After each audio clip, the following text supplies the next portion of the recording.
കേരളത്തിലെ അധികാരികളോട് ഞാൻ ചോദിക്കട്ടെ, ഇതൊക്കെ എന്താണ്? നിങ്ങൾക്ക് റോഡിന്റെ സൈഡിൽ കൂടെ കുഴി എടുത്തു പോയിക്കണം, ഇതൊക്കെ ആരതിന്റെ അവകാശികള്? PWD ആണോ, അതോ വാട്ടർ അതോറിറ്റി ആണെങ്കിൽ വേറെ ഏതെങ്കിലും പ്രൈവറ്റ് കമ്പനികളാണോ? നിങ്ങൾക്ക് എന്താ ഈ റോട്ടിലൂടെ പോണ ജനങ്ങൾക്ക് നിങ്ങൾ എന്ത് വാല്യൂ ആണ്, എന്ത് സേഫ്റ്റിയാണ് നിങ്ങൾ കൊടുക്കുന്നത്? ഇങ്ങനെയൊക്കെ ഒരാളെ ഹൈറ്റിൽ കുഴിച്ചാണ്ട് നിങ്ങൾ ഈ പല സ്ഥലത്തും പോണേ. ഇങ്ങനെയൊക്കെ കുഴിക്കുമ്പോൾ ഒരു ബൈക്ക് യാത്രക്കാരൊക്കെ എത്ര ആൾക്കാർ ഇതിൽ കൂടെ ട്രാവൽ ചെയ്യണാണ്, ഓലൊക്കെ ഈ രാത്രി കാലങ്ങളിലൊക്കെ പോയി ആ കുഴിയിൽ വന്ന് വീഴൂലേ? എന്ത് സേഫ്റ്റിയാണ് നിങ്ങൾ അവിടെ കൊടുത്തിരിക്കണത്? ഫുള്ള് കുഴിച്ചു പോയിക്കണം, റോഡിന്റെ അടുപ്പിച്ചാണ് നിങ്ങൾ ആ കുഴിച്ചു പോണത്. ഇന്ന് അങ്ങനെ ചെയ്യുമ്പോൾ നിങ്ങൾ പ്രോപ്പറായി സൈൻ ബോർഡ് വെക്കണ്ടേ?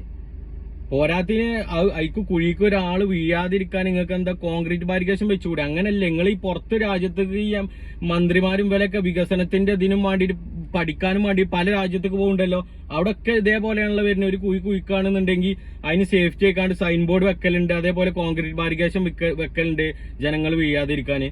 അതൊന്നും ഇവിടെ കാണുന്നില്ലല്ലോ. കുറച്ച് മാസങ്ങൾക്ക് മുന്നേ ഒരു ബൈക്ക് യാത്രക്കാർ ഇതേപോലെ കേരളത്തിലൊരു കുഴിയിൽ വീണാണ്ട് മരണപ്പെട്ടിട്ടുണ്ട്.